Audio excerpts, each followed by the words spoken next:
आम्हाला पुण्यात येऊन ना सेलिब्रिटीचा फील आला आम्हाला.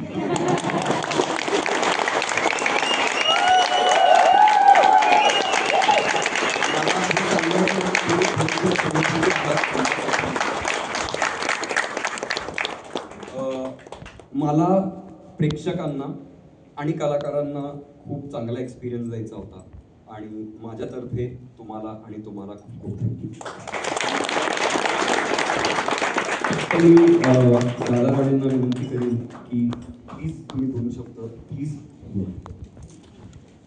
आम्हा कलाकारांचा आराध्य दैवत गणपती गजानन, विद्येची देवता देवी सरस्वती आणि आम्हा कलाकारांचं भाग्य दैवत म्हणजे तुम्ही रसिक मायबाप, तुमच्याशी आणि विनम्र होतं. खरंच आमच्या कलेचं तुम्ही ते आता कौतुक केलं ते पाहून आम्ही खूप भारावून गेलो. खूप म्हणजे जिथंही कला जन्माला आली त्याहीपेक्षा इथं आम्हाला जास्त कौतुक दिसलं आणि यामुळे खरोखरच आम्ही भारावून गेलो. दुसरी गोष्ट म्हणजे पुणा म्हटल्यानंतर पुणे हे कलाकारांची जन्मभूमी आहे आणि भाषेचं माहेरघर.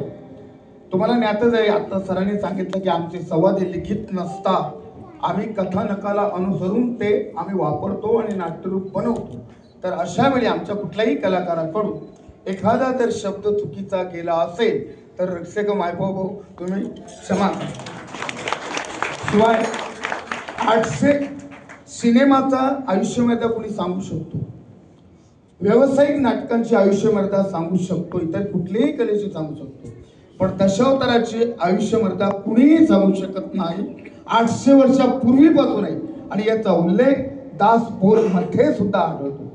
तर अशी जी आमची कला आहे ही केवळ आजपर्यंत टिकून आहे, ती केवळ आणि केवळ रसिक मायबापावर, रसिकांच्या आशीर्वादावर, रसिकांच्या आश्रयावर हिला अद्याप हवा तसा राजआश्रय मिळालेला नाही. पण ही कला आमची मर्यादित म्हणजे जसं सिंधुदुर्ग, गोवा, मुंबईत आमची कोकणीवासी आहेत तिथे किंवा पुण्यामध्ये 1-2 वेळी केला, पण तो पुढे पिंपरी चिंचवड जिथं आपलेच लोक आहेत.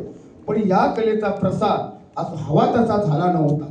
पण ज्यावेळी दशावतार हा सिनेमा आला, दशावतारातील आमचे आताचे मराठी सुपरस्टार सिद्धार्थ मेनन सर यांनी जवळून हे दशावतार पाहिलं आणि या कला सिनेमाच्या माध्यमातून जगाच्या कानाकोपऱ्यात एवढं कळलं की कोकणामध्ये अशी एक लोककला स्ट्रॉंग आहे पण तिचा प्रसार झालेला नाही. आणि हे मनावर सरांनी आणि आलोक सरांनी घेतलं की ज्यांना दशावतार कला माहीत नाही त्यांच्यापर्यंत ती पोचावी म्हणून यांनी हे प्रयत्न केले, आम्हाला इथं आणलं आणि बरेच जण इथं असतील ज्यांनी दशावतारी कला पाहिलीच नाही, पण आज तुमचं प्रेम आम्ही पाहिलं.